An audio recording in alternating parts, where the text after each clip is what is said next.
Welcome to Nerd on Nerd with me, Ellie Campster. And me, Liam Underwood. And in this episode, we are going to be talking about Rat Queens Volume 1, Sass and Sorcery. But before that, it's time for... Regular listeners will know what's coming. But if you're new, this is a first time listener, get ready. It's time for Catching Up with Ellie and Liam. You just like putting that little bit of excitement into the episode, even though all our listeners are like, yeah. Yeah, we know what's coming. Yeah. This is... pretty standard. Yep, cool. So yeah, it's just a part of the show where we just catch up with each other really and find out what's been happening since we last recorded. Yep, works for me, Liam, works for me. So, catch me up. Liam, I've done a lot of stuff, which is unusual because usually I do no stuff. Yeah, that's true. You've been very busy. I have. I went to a 1-day music festival. Well, the festival wasn't 1 day, but I went to 1 day of a music festival. Yeah, what festival? It was called All Points East, and it's up in London. Why is it called that? It's called that because... I don't know, Liam. Because everywhere points east, Liam. Does it? Or, all the points on the compass are east. That's... all points east. That's not how a compass works. No, I don't know why it's called that, Liam. It's a weird name. Yeah, it is. No, but it's like Reading Festival. I get it, because it's in Reading. I genuinely thought you were going to say it's like Reading Festival. That's a silly name and makes no sense. No, I'm saying so I get like Glastonbury. I get why they've called it that. Isle of Wight Festival. Those all make sense. Download? Yeah, why is that called Download? Yeah, there we go. No, but I mean, there's got to be a reason, right? Because they download it. What's the one in America that I really wanted to go to when I was a little punk emo teenager? Coachella? No. Sorry, say that again? Coachella? It's Coachella. He's not wrong, listeners. No, I was thinking of Warped Tour. Oh, right. Yeah, when I was a little what is it? Kid is the word you're looking for. No, but little pop punk Liam. You wanted to go to that? Oh yeah. But yeah, so sorry. All Points East. Who was playing? Who did you see? We went because the Strokes were headlining. Okay, yeah. I assume you know who the Strokes are. I do, and I know some of their songs, but I can't tell you the names of them. Yeah, you'd know stuff like Reptilia, and there's a song called Juicebox that you would probably know if you heard it. I'm sure they've had stuff that's been used in adverts and stuff that I've probably heard as well. Probably, yeah. They're a very famous band. It's the first time they've toured the UK in I think it was 5 years. Okay. So it was pretty cool to go see them. I thought they were a UK band, but I guess not. No, they're American. Yeah, I mean, I don't really know them that well. No, I'm just looking up now. The Strokes songs. You Only Live Once. I don't know that one. Last Night. I know that one. You probably would know a lot of these songs if you heard them. It's that kind of band, I think. Yeah, no, I remember. I would know the songs and know the names, but Last Night used to be on the Kerrang music channel when I used to watch that as a teenager. That makes sense. Yeah, I know that one. Yeah, they're a big band. So yeah, we went to see them. It was pretty fucking cool. We got my dad bought the tickets ages ago, and went to print them off the week in the build up, and when he logged onto the site, it said you have no tickets to print. So he was like, "Oh shit." Yeah.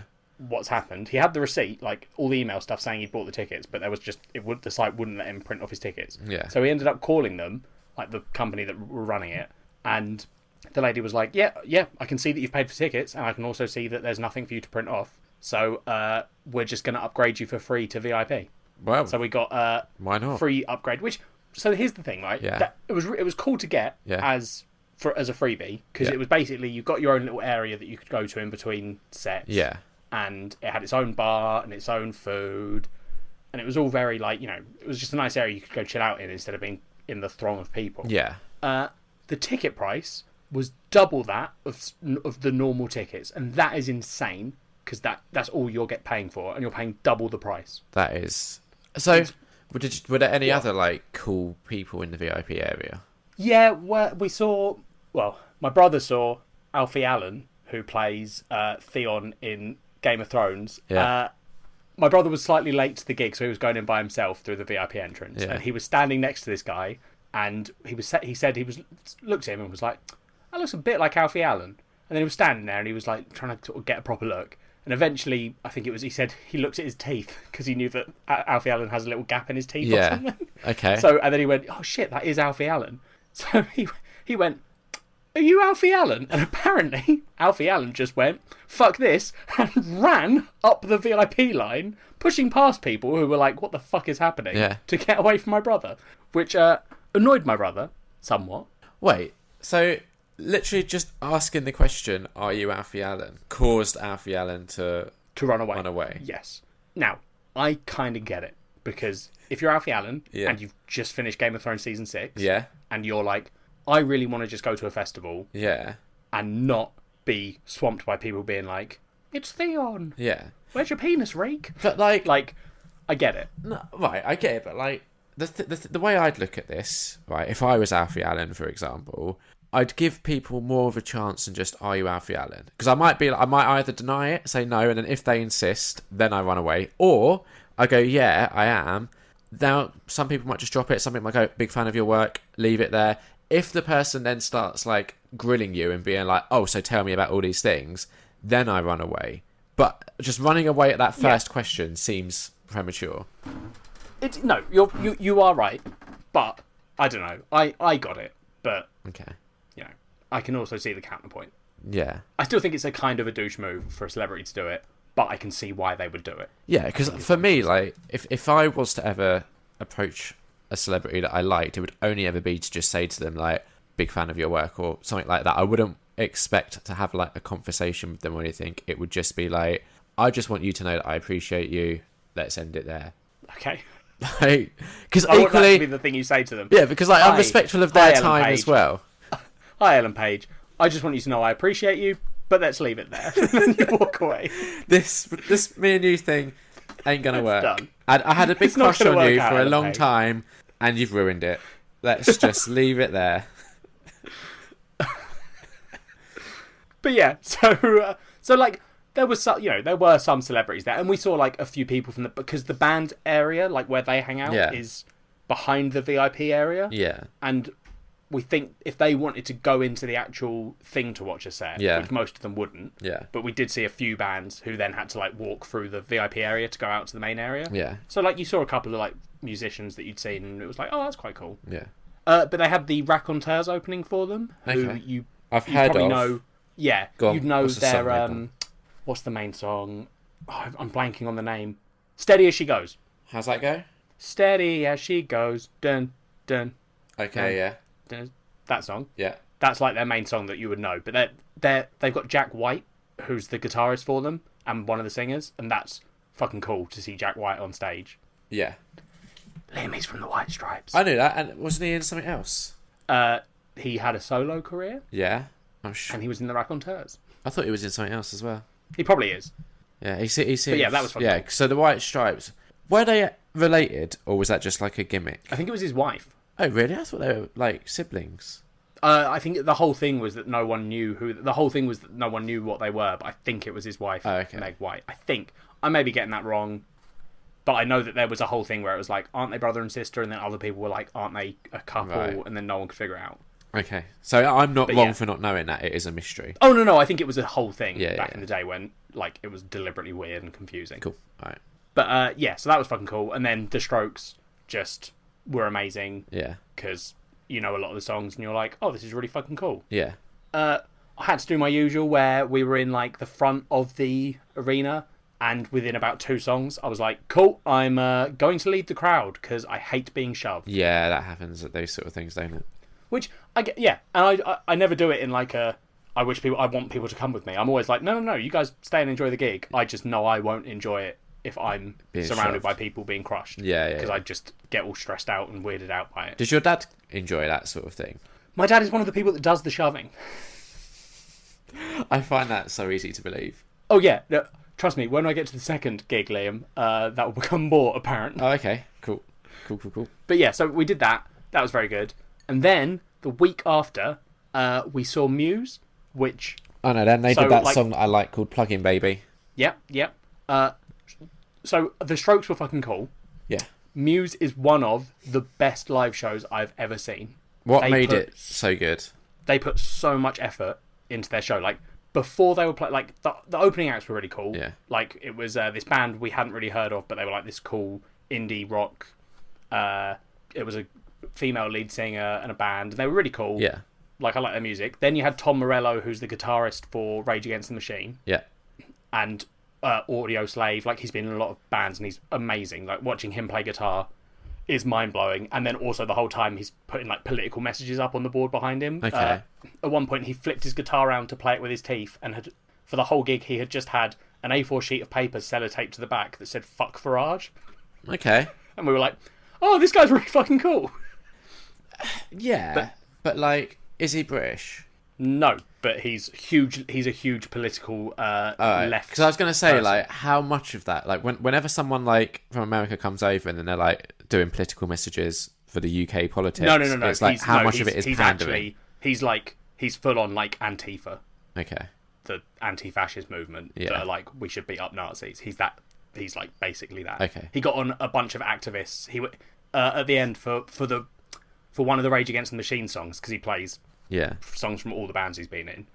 He was like, "Oh, I'm just getting up this choir of activists," and instead of a choir, it was just all these people that were from like political movements within England, like body autonomy activists and all this stuff, which was fucking cool. And they just danced to Rage Against the Machine on stage with Tom Morello, and I was like, "Oh, Tom Morello's like actually hunted down like activists to bring on stage," which is quite cool. Okay.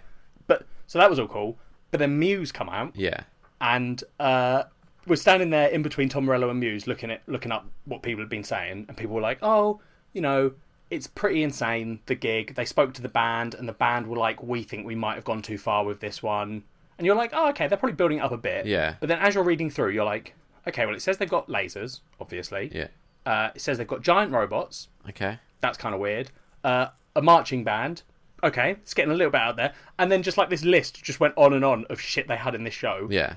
So they started, and a marching band come out, dressed in robotic outfits with full visors that are like, I can't remember what they had on it. It was like faces, but like on these big robot visors. Were they like LED visors? Yeah, like an LED screen on their face. Yeah. The band come out, and the lead singer... Oh my god, I'm blanking on the lead singer of Muse's Matt name. something, isn't it? Yes, Matt... Whatever. The lead singer came out with LED glasses... Right.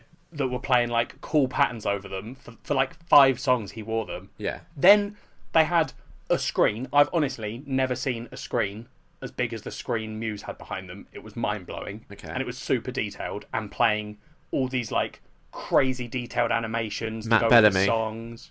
Matt Bellamy, yeah. At one point, members from that band, they'd all gone off stage. Then suddenly they came up the screen, literally like walking on the screen on ropes. Right. Did a whole choreographed dance while abseiling, and we were just standing there like, this is fucking insane. Yeah. They had just all these insane things going on, and then towards the end, I was like, I'm waiting for the giant fucking robot. I've been promised a giant robot. I want a giant robot. So some of the dancers came out, and they were wearing these robot suits that it was like the suit went up their body. Yeah. And then where their head was like the torso of the robot. Right. And then above them was like this, arms, chest, and head, which moved with their arms. It was like mirroring their movements. And I was like, oh, okay, they're big. Yeah. I don't know if I'd call it a giant robot, but okay, it's cool. Yeah.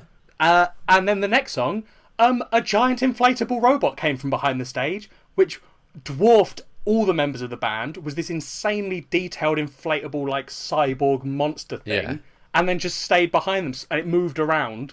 It was honestly mind-blowing. I was just standing there like, I like Muse. Muse are fine. Yeah. I don't love them. Yeah.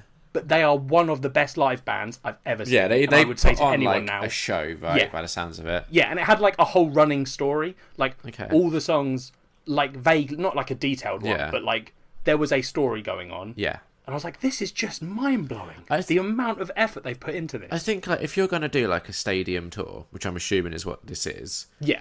then that is the sort of level of effort that I would want to see. But that's not the sort of effort people do. Like, classic rock bands had the big inflatables and stuff, like Pink Floyd and the giant floating pig and stuff. Yeah. But this was beyond that. Yeah. That's what I'm saying though. Like this was just insane. Because I know that some probably like bands, they do a stadium tour and all you'd get is like a laser show or something, and they'd be like, that's enough. And it's I think when you go to see live music, you want one of two experiences. You either want that where the band is going to go like all out and put on like an extravagant show, or you'd want the opposite where it's a more intimate type of thing and it's just them playing good music. But you wouldn't want that in a stadium setting. You'd want that in a smaller venue. No. You're totally, completely wrong. Because my favourite live band of all time is Foo Fighters, who do not do a giant robot laser show and yet are the best live band ever. But what makes them so good? They play amazing music, and Dave Grohl is an amazing frontman who talks to the audience and gets you all like feeling the excitement. You probably don't get it as much because you aren't as big a music fan as me. No. But you definitely, no one is going to stadium tours being like, I hope this is a giant laser show with a giant robot. That's because that's not standard and no one's doing it. Yeah. So you wouldn't be like, I'm guessing that Kasabian are going to do a laser show with giant robots. I wouldn't go and see Kasabian do a stadium tour. No, who would you go and see, Liam? Okay, so, and again, I don't think they'd have done it. But who did you say? I said Taylor Swift, obviously. Yeah, and you know you're going to get a good show with that. Yeah, but probably not giant robots. No, obviously. I mean, the giant robots. How cool would that be? How cool would that be if we went to see Taylor Swift and she did like this end of the world cyborgs taking over show? I think she had like a giant like snake or something at her last one at the Reputation tour. Was that? I think so. Oh, that's cool. But yeah, like Red Hot Chili Peppers, I'd see on a stadium tour. Yeah, they definitely wouldn't put on like a crazy show around it because you're going to see. That's what I mean. Iron Maiden, because Muse, Iron Maiden, yeah, but they're not like around anymore. But they have like a big set. I thought they were still going. Are they still touring? They might be. I thought they were. I could be wrong. Or maybe. But they'd have like a really cool set, and then stuff would happen during, like, as in like the actual layout of the set. Yeah. Like there'd be, the giant like, tomb. From the sound of it, like Muse have definitely elevated it to a crazy level. Muse was like every 3 songs the entire stage changed and was this whole other thing. Yeah. So that was insane. But then, so was Muse the one where your dad got pushy? Yeah. My dad gets far too excited in these things. I think it was in Tom Morello where Tom Morello said, "Everyone jump and raise your hands." Yeah. And my dad pushed through a bunch of people to get towards the front, and then came back to us and went, "Oh, the people up the front were a bit miserable." And I went, "All right, why?" And he went, "Well, they just weren't jumping." And I was like, "Okay." And I was like, "I know my dad, so I'm guessing that he was probably a bit too jumpy." Yeah. And people around him were maybe annoyed. Yeah. But I was like, I won't say anything. I didn't see it. I've got no evidence. Yeah. In Muse, there was a point where he ran forward 3 people. Yeah. Jumped around a lot, then came back to us, jumped around a lot and shoved me. Yeah. And then I turned to him and very loudly said, "If you can't jump in a fucking straight line, stop fucking jumping." And then all the people we were with were chuckling. Yeah. And later on my dad was like, "You were really mean to me." And I was like, "You can't jump in gigs. You're a nightmare." That's fair. Yeah. I think I'd probably be a bit like you, where I'd want to go to see the music. I wouldn't necessarily want to go to just like jump and stuff like that. Yeah, that's the thing. I get into the music and I'll like sit there bopping along. Yeah. But wait, sit there? I thought you stood in these sort of things. Sorry, stand there. Yeah. Because I know like some of the you can go seating. Yeah. There is a whole yeah. I don't know if I like that. No, seating is weird. So I get why some people like seating, because if you're like completely anti the crowd, yeah, and you're like, I just want to sit down and enjoy some music, I get seating. Yeah. But I wouldn't want to do it if I didn't have to. Yeah. Even though I don't like the crowd, I'd still be like, well, I want to be in the like close to it. Yeah. Okay. But yeah, it's when people start getting shovey. It's like, to be fair, a lot of places now do like a front pit, which is like a closed off area, which has, I think, like 90% of the gigs we've gone to, if you get there early enough and you go to the front pit, they're giving out wristbands, and then at a certain point the wristbands run out and they're like, yep, that's the capacity. So usually the front pit is not empty, but like not crushed. Yeah. Everyone's not rammed in together. Yeah. And if you look behind you, the back of the front pit is like everyone squished up against the bars. Yeah. And I'm like, that area I couldn't be in, but the front pit I can actually do fine. Yeah. Because loads of people don't realise it's a thing, and it's actually quite good. Okay, makes sense. But yeah, so yeah, it was like a fucking amazing show. Yeah. Okay. See, I liked Plug In Baby from Muse, and then they, like, when I was a teenager, they brought out a CD that everyone seemed to go crazy for that I just never really got into. Trying to remember what the order of their things was, but I can't. No, I can't. They played Knights of Sidonia as the last song, and I love that song. Which one? Knights of Sidonia. I only know that because of Guitar Hero. Yeah. I'm just trying to hang on. Absolution was the one that I just didn't get into. Yeah. I mean, to be fair, the stuff they played, like, I knew every song, and I don't listen to Muse that much. Yeah. So I think they know the stuff that everyone knows. Yeah, fair enough. I think they played one song off the first album that I was like, I don't know this song. Yeah. But even then, you were like, it's a good song. I just don't know it. Very cool. What have you been up to, Liam? Is that all you've done? I thought you had loads. No, there's more, but, you know, we've done 20 minutes, and we do this thing where this show has, like, can't be 3 hours every episode. Yeah, only guest ones. Yeah, exactly. Yeah. What have you been up to with your week off? Yeah, I took a week off work. It was so good. Are you ready, listeners? All the exciting stuff Liam's done with his free time. I basically did nothing. It was so good though. Lovely. Like that sounded sarcastic. I did actually mean lovely because I love having a week off. I shut down my work laptop on like the Friday night, and I've got like an app on my phone which is like essentially Slack, but for work, right? Like we have our own version of that essentially. I deleted that off my phone and just didn't think about. You could probably have just muted it. Yeah, no, I know, but the problem is I know I would just check it. Even though I wouldn't want to, like, I just want to see if people were messaging me, and then I'd feel like, oh, what are they saying? Because you wouldn't be able to see what they're saying. You have to then click on the person, and then they can see that you've read it and all this sort of thing. I don't want to deal with any of that, so I just deleted it off, and I just didn't think about work for like a solid week, and I just felt so good. Like as soon as that Friday night came, and I shut down my work laptop and deleted this app off, this like weight just lifted. And I don't even have like a particularly like stressful job. Like no, I've got like responsibilities and shit, but like yeah, it was just so nice not having to think about any of it. And all I did with my week, I built a bookcase, I sorted out some of my bookcases, and then I just played video games and watched movies. Yeah, that was it. It was so good. Like how did Kat find your week off? Because you both work from home a fair amount.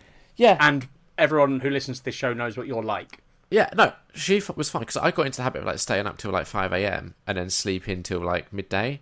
So she got a solid morning of work done before I'd wake up. And then to be honest, I'd go in, say like hello, and then go down into my little cinema room, and she wouldn't see me until she'd finished work.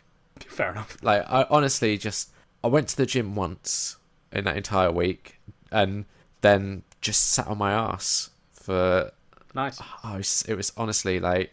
And then I get back to work, and obviously the app that I deleted off of my phone, I did have like about 10 people had sent me a message like during the week of like, oh, can you answer this question? I was like, not that week I couldn't. No, you should.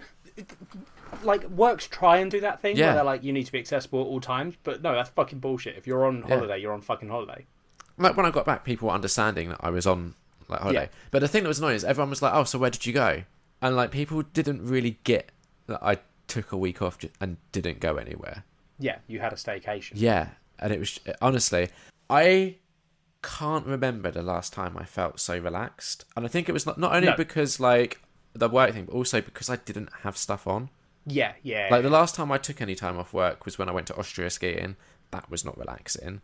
Before that, it would have been like Christmas. And Christmas, you've got all like the family obligations and stuff. So it's never like super relaxing of just I'm doing exactly what I want to do when I want to do it. Time before that I had off was when we went to Dubrovnik, which was nice, but it wasn't like as relaxing as this week was. It was just, I think it's probably been a solid like 2 years since I felt that relaxed. So I need to have another week off like that, I think.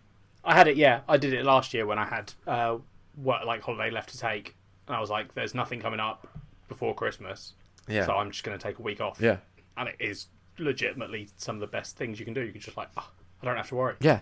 And the thing that's like not annoying, but like I had like a mental list of things that I would have liked to have done, and I got around to doing some of them, but I was also like, oh, if I could have just had another like week or two off, because there was still like, even though I didn't really do a lot, there were still things that I wanted to do that I didn't get around to doing.